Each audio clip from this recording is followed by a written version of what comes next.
जब वो नीचे आई तो उन तीनों ने एक दफा खड़े होकर मुझे गौर से देखा। उन्होंने बहुत मॉडर्न लिबास पहन रखे थे। उनके सर पे ताज नहीं था, लेकिन सर ऐसे चमक रहा था, चेहरे से ऐसी रोशनी निकल रही थी, वाकई ये इस दुनिया की कोई मखलूक नहीं, किसी और दुनिया की मखलूक हो। लेकिन उनका नक्श, उनका नाक, उनके आंखें, उनके होंठ सब इंसानों की तरह थे, लेकिन बहुत खूबसूरत। फिर तो ये परियां ही हो सकती हैं। मैं अभी खड़ी यही सोच ही रही थी कि एक वहीं खड़ी रही और दूसरी दो वहां से चली गईं, और जो वहीं खड़ी हुई थी वो उनसे बोली, जल्दी वापस आओ, ले आओ उसे। ये बिल्कुल एक इंसान की तरह आवाज थी, एक ऐसी लड़की की आवाज जो इंतहाई सुरीली आवाज हो, जो कानों में रस घोलती है। इतनी मिठास वाली आवाज थी उस लड़की की कि मैंने देखा वो दोनों वहां से चली गई हैं और वो वहीं पे खड़ी मुझे मुसलसल घूर रही है कि यहां तक कि मैं उसकी आंखों की ताब ना ला सकी। मैंने अपना सर नीचे झुका लिया। ये मुझे मुसलसल देख रही है, इसकी आंखों में कोई ऐसी कशिश है, मैं बर्दाश्त नहीं कर पा रही कि थोड़ी देर के बाद मेरे कानों ने एक आवाज सुनी, छोड़ दो मुझे, छोड़ दो प्लीज, मुझे छोड़ दो। वो दोनों लड़कियां जो इंतहाई मॉडर्न लिबास के अंदर इंतहाई खूबसूरत थी, उन्होंने एक लड़की को पकड़ रखा था। बिल्कुल आम से नकूश वाली वो लड़की थी, उसके चेहरे के खदोखाल बिल्कुल एक आम सी लड़की की तरह थे, और उसके जिस्म पे जो लिबास था वो बिल्कुल एक आम सी लड़की की तरह था। उन दोनों लड़कियों ने लेफ्ट और राइट दोनों साइड से उसको बाजू से थामा हुआ था। वो इस अंदाज में चल रही थी जैसे चलना ना चाह रही हो, अपने बाजू को छुड़ाना चाह रही हो कि बाजू की गिरफ्त ढीली हो तो वो नीचे बैठ जाए या लेट जाए, लेकिन वो उसको घसीट के ला रही थी इस अंदाज में कि वो कहीं कहीं अपने पांव रखती और अपने पांव जमीन पे घसीटती हुई आ रही थी, और मुसलसल यही आवाज आ रही थी, मुझे छोड़ दो प्लीज, मुझे छोड़ दो। वो दोनों लड़कियां लेके उसी जगह पे आके खड़ी हो गईं जहां पे वो उतरी थीं, और वो तीनों अब मेरी तरफ देखना शुरू हो गई और मुझसे मुखातिब हुई। वही सुरीली सी आवाज वाली लड़की जो वहीं पे खड़ी हुई थी मुझसे बोली, मेरा नाम लेके, आमना ये आ गई है, आगे बढ़ो और इस पे दम करो, हम इसको ले आए हैं, आगे आ जाओ। उसकी आवाज में ऐसा तहक्कुम था, ऐसा हुक्म था, जैसे वो बॉस हो और मैं उसका हुक्म मानने के लिए मजबूर हूं। मैं सर झुकाए चलती हुई आगे बढ़ गई, और मैं जैसे आगे जाके खड़ी हुई तो लड़की जोर जोर से चीखना चिल्लाना शुरू हो गई, खुदा का वास्ता है कुछ भी मत पढ़ना, मुझे बहुत तकलीफ होगी, रुक जाओ, खुदा का नाम लो, रुक जाओ, मैं तुमसे हाथ जोड़ के गिड़गिड़ाती हूं, कुछ भी पढ़ के मुझ पे दम मत करना, मुझे बहुत तकलीफ होगी। और उसी वक्त मैं खुद ब खुद पढ़ना शुरू हो गई, और जैसे ही मैंने मुंह से आयतुल कुर्सी पढ़ना शुरू की तो वो सामने खड़ी चिल्लाती लड़की ने अपने दोनों हाथ जबरदस्ती उन लड़कियों से छुड़वा लिए। उसके अंदर इतनी ताकत आ गई थी कि उसके अपने हाथ छुड़ा लिए, और उसके हाथ फौरन मेरी तरफ इस तरह आए कि मैं डर गई कि ये मेरी गर्दन दबाने लगी है। लेकिन उसके वो दोनों हाथ इस अंदाज में जुड़े हुए थे जैसे कोई माफ़ी मांगता है, और उसने दोनों हाथ माफ़ी वाले अंदाज में आगे करके मेरी थोड़ी के नीचे रख दिए इस अंदाज में कि मत पढ़ो, मैं मर जाऊंगी, मत पढ़ो, मत पढ़ो, रुक जाओ प्लीज, खुदा का वास्ता है रुक जाओ, मत पढ़ो, मैं मर जाऊंगी। वो ये कहे जा रही थी और गिड़गिड़ा रही थी, और उसी लम्हे मेरी आंखें खुल गईं, और जैसे ही मेरी आंखें खुल गईं उसी वक्त जो पहला लम्स, वो पहला जो मुझे आंखें खोलते ही झटका लगा, वो मेरी थोड़ी के नीचे, चिन के नीचे वही हाथ थे जो अभी आंखें खोलने के बावजूद भी मुझे टच हो रहे थे, और खुली आंखों के साथ एक हल्की हल्की आवाज़ मेरे कान सुन पा रहे थे, मत पढ़ो, मुझे तकलीफ हो रही है, छोड़ दो, मैं तुम्हारे आगे हाथ जोड़ती हूँ, मैं तुम्हारे आगे हाथ जोड़ती हूँ, मत पढ़ो। और अभी भी मेरे कान इन अल्फाज को सुन रहे थे, वही जो अभी चंद लम्हे पहले ख्वाब की सी कैफियत में मैंने देखे थे, और उसी लम्हे वो हाथों को महसूस किया था जो मेरी थोड़ी के नीचे, चिन के नीचे मौजूद थे, और अभी आंखें खुली थी, वो फिर भी हाथ, मैं उनका लम्स महसूस कर सकती थी कि क्लियर अभी भी दो हाथ हैं जिन्होंने मेरी थोड़ी को टच कर रखा है। और जैसे ये महसूस हुआ, मैं एकदम से मुझे झटका लगा कि अब तो मैं जाग चुकी हूं, ख्वाब से बाहर आ चुकी हूं, ये क्या है। उसी लम्हे में एकदम से उठ के बैठ गई कमरे के अंदर। 1 मुकम्मल सन्नाटा था। 5 seconds till the कमरे के enemy अंदर reaches the बिल्कुल battlefield. खामोशी थी। Smash them. All troops deployed. कमरे के अंदर सो रहे थे। एक मैं थी जिसकी दिल की धड़कन तेज थी और वो उठ के बैठ गई थी, उस लम्स को महसूस करते हुए जिसने खुली आंखों से अपनी चिन के नीचे, थोड़ी के नीचे उसको महसूस किया था। कुछ देर वहाँ पे लंबे लंबे सांस लेती रही और मुझे लगा कि नहीं, जो कुछ भी देखा है वो ख्वाब से निकल के भी हकीकत पर मबनी है। इसका मतलब है वो तीनों परियों की तरह की जो खूबसूरत लड़कियां थी वो यहीं कहीं मौजूद हैं। मैंने इधर उधर देखा और एकदम से मेरे वजूद के अंदर एक झुरझुरी सी आई, बाकायदा मेरे गूज बम खड़े हो गए, रोंगटे खड़े हो गए। मैंने कहा नहीं, मुझे उठना है, जल्दी से वुजू करना है और मुसल्ले पे खड़े हो जाना है। और मैंने ऐसे ही किया, जल्दी से मैं उठी और मैंने वुजू किया और वुजू करके सीधी मैं आके मुसल्ले के ऊपर खड़ी हो गई और मैंने अपने हाथ को बुलंद किया। अल्लाहु अकबर। नमाज शुरू कर दी। नमाज पढ़ने के बाद मुझे ऐसा लगा जैसे मेरी ज़िंदगी में सुकून सा आ गया है। मैं अपने आप को बहुत रिलैक्स महसूस करना शुरू हो गई। काफ़ी देर में नमाज पढ़ती रही और जब मैंने सलाम फेरा और अपनी नमाज मुकम्मल कर ली तो मुझे महसूस हुआ ये क्या था, वो कौन लड़की थी, वो क्यों उसके ऊपर दम करवाना चाहती थी, उसको मेरे पास ही क्यों पकड़ के लाए, ये कैसा ख्वाब है, बहुत अजीबो गरीब सा ख्वाब है। मैं उलझ सी गई थी इस ख्वाब से। लेकिन जहां मैं उलझी हुई थी, जो ख्वाब देखती उनकी ताबीर या ख्वाब से आंख खुलती वैसा मेरे सामने हो रहा होता। आमना कहती है वहीं पे एक मेरी बेटी नमाज के लिए उठी। मैं भी उठ जाती थी, मेरी बेटी भी उठ जाती थी और बाज़ औक़ात ऐसा होता कि मेरी बेटी नमाज के लिए पहले उठ जाती और उसके बाद जब वो वुज़ू वगैरह कर लेती मुझे जगा देती, माँ उठ जाए। आदत मेरी ऐसी थी कि मैं ही पहले उठती थी, लेकिन कभी कभी वो भी उठ जाता। ऐसी ही एक सुबह मैं लेटी हुई थी और मेरी बेटी उठ गई। यहाँ पे मैं उनको बेटी से ही मुखातिब करता हूँ, नाम उन्होंने कोई नहीं लिखा। तो वो कहती हैं जो बाथरूम है वो अटैच है हमारे कमरे के साथ, जो नीचे वाले पोर्शन में है। तो वो वुज़ू करने के लिए सीधी वॉशरूम के अंदर चली गई। उसने जैसे ही जाके वॉशरूम का नल खोला तो पता लगा कि पानी नहीं आ रहा, क्योंकि हमारे घर का सिस्टम इस तरह का था कि टैंक की ऊपर छत पे लगी हुई थी। जितने भी ऊपर पोर्शन बने हुए थे वो सब पानी उसी टैंकी का इस्तेमाल करते थे। और हमारे घर का नक्शा इस तरह का था, नीचे नीचे मेरे वाला पोर्शन था, उससे ऊपर सीढ़ियां चढ़ के जब जाते थे तो वो मेरे देवर का पोर्शन था जिससे मैं दम करवाती थी। लेकिन वहाँ पे एक इस तरह का बेसन लगा हुआ था, वो जब भी उस पानी को इस्तेमाल करते तो उसका पानी बाकायदा नीचे गिरता हुआ क्लियर महसूस होता था। छींटे नहीं पड़ते थे, इस अंदाज में वो पाइप और वो लगाया गया था, लेकिन क्लियर पता लगता था स्पेशली रात के टाइम के ऊपर कोई चीज़ पानी इस्तेमाल हो रहा है और पानी नीचे आ रहा है।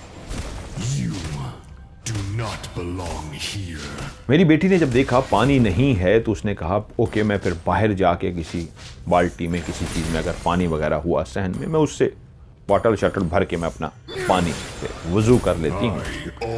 और ऐसे ही किया, वो बाहर गई, उन्होंने जाके बेटी ने अपना पानी वगैरह किया और वुज़ू जैसे ही स्टार्ट करना शुरू किया तो एकदम से उनको महसूस हुआ कि ऊपर वाले पोर्शन से कोई पानी का इस्तेमाल कर रहा है। एकदम से उनके दिमाग में ख्याल आई, क्योंकि ऊपर वाला जो पोर्शन था, दादा अबू भी वहीं पे थे, देवर भी वहीं पे थे, ऊपर ही रहते थे। तो उन्होंने कहा इसका मतलब है कोई ऊपर भी उठ चुका है और वो नमाज की तैयारी कर रहा है, वुज़ू कर रहा है, जिसकी वजह से ऊपर से इस तरह की आवाज़ आ रही है। तो वो अपने वुज़ू करना उसने स्टार्ट रखा और क्लियर वो आवाज़ आ रही थी, क्योंकि सुबह का ऐसा टाइम था कि सब सो रहे थे, खामोशी थी, हर तरफ इसकी आवाज़ आ रही थी। लेकिन एकदम से वुज़ू करते करते वो चौंक सी गई कि ये ऊपर आवाज़ कैसी आ रही है। पानी की आवाज़, ये नॉर्मल बात थी, लेकिन एकदम से चलती हुई उस पाइप के पास गई, फिर तसल्ली करने के लिए मेरा वहम है या पानी चल रहा है, तो उसका वहम नहीं था, पानी वाकई कोई इस्तेमाल कर रहा था। और वो एकदम से घबरा गई, ये कैसे मुमकिन है जब टैंकी ही खाली है, क्योंकि अगर नीचे पानी नहीं आ रहा तो इसका मतलब ही यही है ऊपर टैंकी खाली हो चुकी है। टैंकी खाली होने की सूरत में ही नीचे पानी नहीं आता था, तो ऊपर कौन है जो उस बेसन में पानी इस्तेमाल कर रहा है। फिर भी उसने अपनी तसल्ली के लिए, हो सकता है किसी ने कुछ भरा हो या किसी बर्तन में जिस तरह मैंने अभी इस्तेमाल कर लिया उनके पास भी हो, उसने जाके तसल्ली की तो वहां पे कोई और जब उसने ऊपर से तसल्ली कर ली, ऊपर कोई भी ऐसा नहीं है जो पानी का इस्तेमाल कर रहा हो, और जब वो नीचे आई तो नीचे आके उसने देखा अभी तक पानी इस्तेमाल हो रहा है, लेकिन ऊपर तो पानी कोई इस्तेमाल नहीं कर रहा था, टैंकी खाली थी।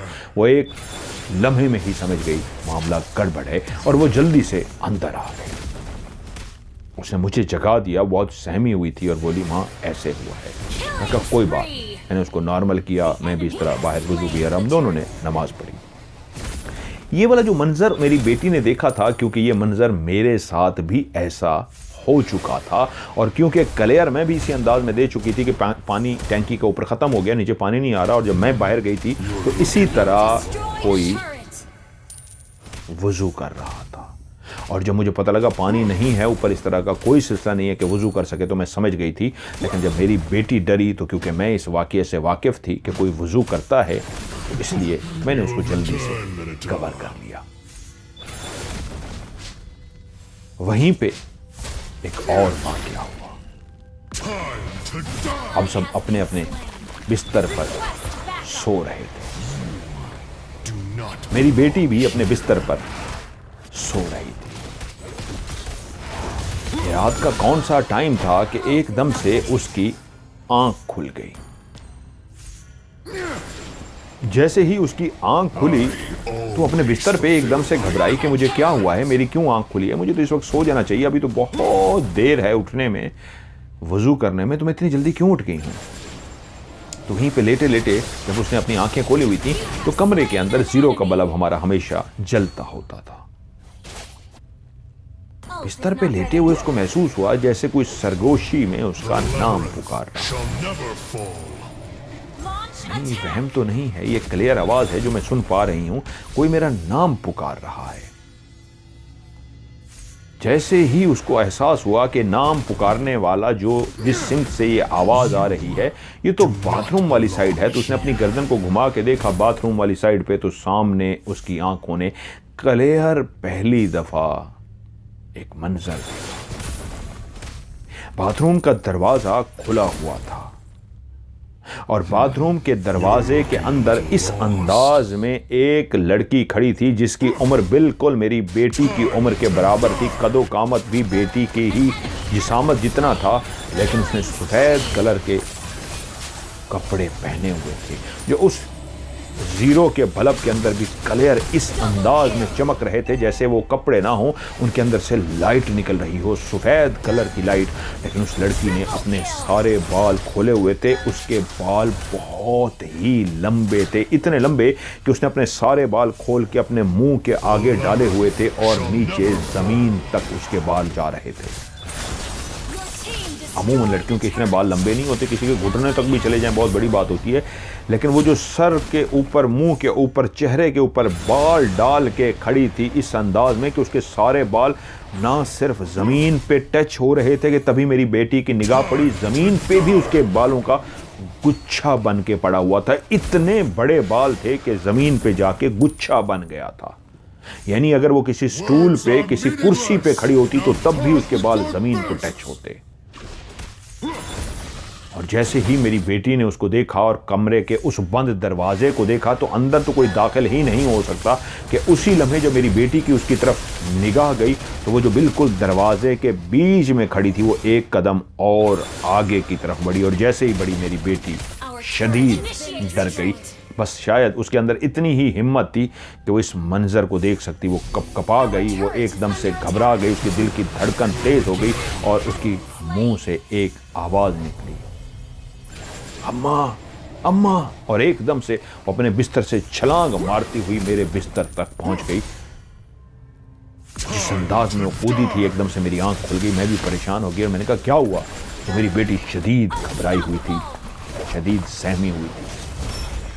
मैंने जैसे उसको हौसला दिया क्या हुआ, उसको नॉर्मल करने की कोशिश कर रही थी तो वो बार बार अपनी गर्दन को घुमा के बाथरूम के दरवाजे की तरफ देखती थी। तो मैंने भी अपनी गर्दन को घुमा के बाथरूम के दरवाजे की तरफ देखा तो वहाँ पे तो कुछ भी नहीं था। लेकिन मुझे उसकी आंखों में एक बात समझ आ गई थी, वो शदीद डर गई है और मैं उसके ऊपर पढ़ के दम करना शुरू हो गई। उसका पूरा वजूद कांप रहा था, वो बहुत ज़्यादा डरी सहमी हुई थी, बहुत ज़्यादा घबराई हुई थी। मैं उसके ऊपर पढ़ती रही, दम करती रही, मैं पढ़ती रही, उसके ऊपर दम करती रही। काफ़ी देर के बाद जाके वो कुछ बेहतर हुई। मैंने उससे पूछा क्या हुआ है, तो उसने मुझे बताया कि उस दरवाजे के सामने में एक लड़की को खड़े हुए देखा है। उसका ये हुलिया था, उसके चेहरे के आगे इस तरह बाल थे और वो आगे बढ़ी थी जैसे मेरी तरफ आ रही हो। मैं एकदम से घबरा गई थी। वो रात सारी उस दिन सोई नहीं, सारी रात डरती रही, जागती रही और मैं भी उसको लेकर बैठी रही जब तक सुबह नहीं हो गई। और जब सुबह हुई उसको लेके मैं देवर के पास गई ऊपर और जाकर उसको दम कराया।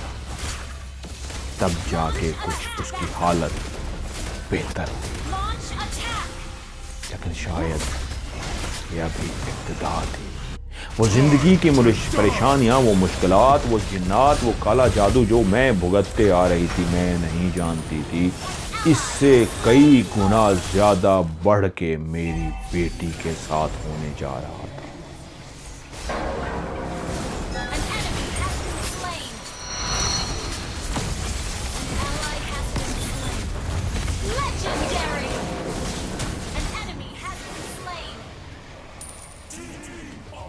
ये तो अभी मेरी बेटी के साथ इब्तिदा थी इन वाक़यात की। मैं खुद डर गई थी कि वही मामलात जो सारी ज़िंदगी मेरे साथ होते आए थे अब मेरी बेटी महसूस करना शुरू कर दिया था।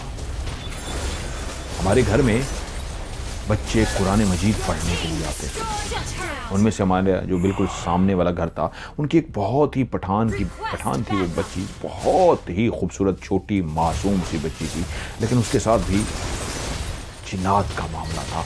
जब वो कुरान पढ़ने के लिए आती, मैं बाकी बच्चों को देखती लेकिन उसकी तरफ देखती तो मैं समझ जाती थी ये नॉर्मल नहीं है, इसके साथ भी कोई मामलात है। वो रोज़ कुरान पढ़ती और चली जाती, लेकिन एक शाम को बिजली गई हुई थी और मुझे उनको जल्दी छुट्टी देनी पड़ी क्योंकि मेरे शोहर अब मुसलसल बिस्तर पर लेटे रहते थे। वो करवट भी नहीं बदल सकते थे। उनकी बीमारी इस हद तक बढ़ गई थी जो कुछ भी समझ नहीं आता था। डॉक्टर बताने से कासिर थे कि क्या है, इनको क्या होता जा रहा है। बस मामला इस हद तक था कि मैं उनको खाना खिलाती, मैं उनकी करवट बदलती और मैं ही हर वक्त उनका ख्याल रखती। और उस दिन जब बिजली चली गई तो वो अंदर कमरे में लेटे थे। उन बच्चों को मुझे छुट्टी देनी पड़ी कि बच्चों बाकी सबक कल पढ़ेंगे, जो कुरान मजीद पढ़ने आए थे। तो बच्चों ने अपने अपने सिपारे बंद किए, जाने लगे। तो वही छोटी बच्ची जो बिल्कुल खूबसूरत मासूम सी और जिसके साथ जिन्नात का मसला था, वो खड़ी होकर मुझे देखना शुरू हो गई। कुछ देर टिकटिकी बांधे खड़ी मुझे देखती रही है और उसके बाद उसके चेहरे पे हल्की सी मुस्कुराहट आई है और तभी मेरे कमरे से मेरी बेटी निकली है। तो उसी छोटी बच्ची ने मेरी बेटी की तरफ गर्दन को मोड़ के देखा, घुमाया गर्दन को और मेरी बेटी की तरफ देखा और उसकी वही मुस्कुराहट पहले से ज़्यादा हो गई। जो वो मुझे देख के हल्की सी मुस्कुराई थी इस अंदाज में कि बहुत गौर करने पे महसूस होता था कि ये मुस्कुरा रही है, वैसे नहीं। लेकिन मेरी जैसे ही बेटी की तरफ गर्दन उसने मोड़ी तो उसकी मुस्कुराहट वाज़े हो गई कि कोई भी आसानी से देख सकता था कि ये मुस्कुराई है और उसी वक्त मुड़ी है और वापस चली गई है। मैं भी परेशान हुई हूँ कि ये क्यों मुस्कुराई है। मैं जानती थी इसके साथ इस तरह का मामला है। खैर, मैंने कहा बच्ची है, शायद वैसे देखा होगा और मेरी बेटी को देख के भी मुस्कुराई है, कोई बात नहीं। वो चली गई। मैं अंदर अपने शौहर के पास चली गई। मैंने हाथ में पंखा उठा लिया, हाथ वाला पंखा, के शौहर को हवा दे सकूं। अंदर गर्मी है, बिजली चली गई है। मैं हाथ से पंखा करने के लिए बैठ गई। जब बिजली चली जाती है तो घर में मुख्तलिफ, अब तो टेक्नोलॉजी इतनी आ गई है, लाइटें जला ली जाती हैं। तो वहीं पे बाहर सहन में लाइटें इस तरह की हल्की फुल्की जला दी गई कि घर के अंदर बिल्कुल अंधेरा ना रहे। और मैं शौहर को अब पंखा कर रही थी कि मेरी बेटी ग्लासेस लगाती है, ऐनकें लगाती है। वो आके मेरे साथ बैठ गई। अच्छा, उसकी आदत है कि अपनी ग्लासेस को अक्सर उतार के बार बार साफ करती है। हल्का सा भी वो हो तो उसको बार बार साफ करती है। वो ऐसे साथ के बैठ गई, मैं पंखा कर रही। मैंने देखा कि वो ऐसे बाहर की तरफ देखती है और अपनी ग्लासेस को उतारती है, फिर साफ करती है और फिर पहन लेती है। कुछ देर देखती है, फिर उसको उतारती है, साफ करती है, पहन लेती है। मुझे अजीब सा महसूस हुआ कि क्या हुआ है इसको। मैं भी फ्री थी, शौहर सो रहे थे, मैं उनको पंखा कर रही थी, तो मैं उनसे पूछ बैठी, उसका नाम लिया और कहा क्या हुआ है, क्या देख रही हो, बार बार देखती हो और अपनी ग्लासेस साफ कर रही हो, सब खैरियत है? तो बोली मम्मा मैं ऐसे देखती हूं तो मुझे सामने सहन में कुछ भी नजर नहीं आता, लेकिन मैं जैसे